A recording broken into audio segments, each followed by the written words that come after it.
This your main man, you already know, Mr. Rich Be Grounded. Guys, now that I'm a health and life coach, I've come across some pretty interesting stories where women have contracted UTIs due to not having proper sexual education or not having the sexual health background. Look, a lot of people do things when they're young or young-minded. Don't beat yourself up about it. Just know better and then do better. Yes, it's more likely to contract UTIs if a man is not circumcised. And the reason for that is when you are not circumcised, you have to make sure you maintain cleaning daily. TMI, you can fast forward if you want to, but I was circumcised late. I didn't get circumcised till I was 21 years old. I was born in 91, and at the time, they needed both parents to sign off on the child being able to be circumcised. My dad was purposely late due to him not wanting me to be in pain, but my mom was pissed at him for years to come. The doctors were saying, well, sir, now he's going to be in more pain because he's going to have to get it at an age where he now remembers it.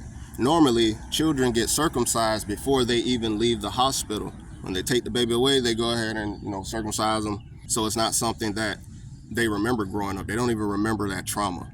I was set up to be in a pretty traumatic situation.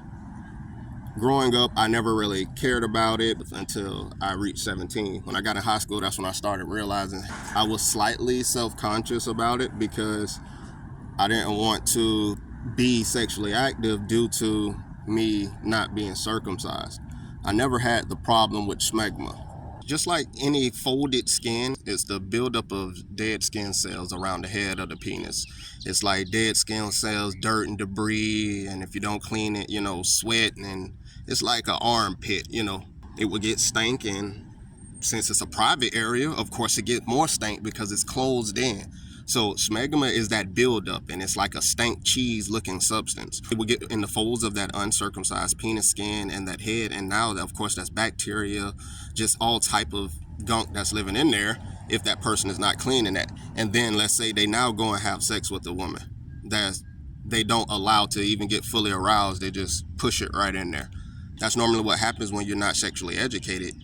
Now that person done contracted a UTI. Then that man still doesn't pay attention that it's because he not being hygienic with his penis. So he goes around giving UTIs or, God forbid, other. So I never had that problem with smegma. It was more so a cosmetic thing with me. My girlfriend at that time was asking me how did I feel about getting it done. I wanted to get it done to then start having more unprotected intimacy with her and make her happy. Guys, as a grown man, that was the single most painful thing I had ever been through. The doctors told me it was going to be painful. Long story short, they tell you, hey man, we're going to put you to sleep before we even numb you, everything. So,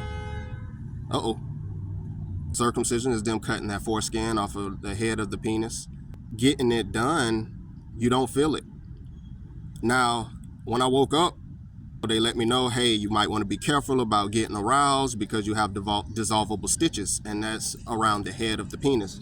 A healthy man, we get aroused just for the simple things, just for a thought. Some blood gonna start rushing down there. So I had to focus on not getting aroused because I didn't want those stitches to rip. You also have to keep moisturizing it so it don't get crusted. It's something that you wouldn't have had to deal with if you just get it done as a baby. It's not mandatory that you're circumcised at all. It's just the fact that you must keep it clean. Like that's not an option. Cleaning it is not an option. Like you must keep it clean unless you want unwanted bacteria and or giving it to your spouse. I've even heard things where some women don't even look at the man's penis, they just be in action. Women, make sure you're checking, make sure you're asking the right questions, make sure that person is keeping up with their hygiene. You don't want to contract a UTI just from a shower somebody could have took.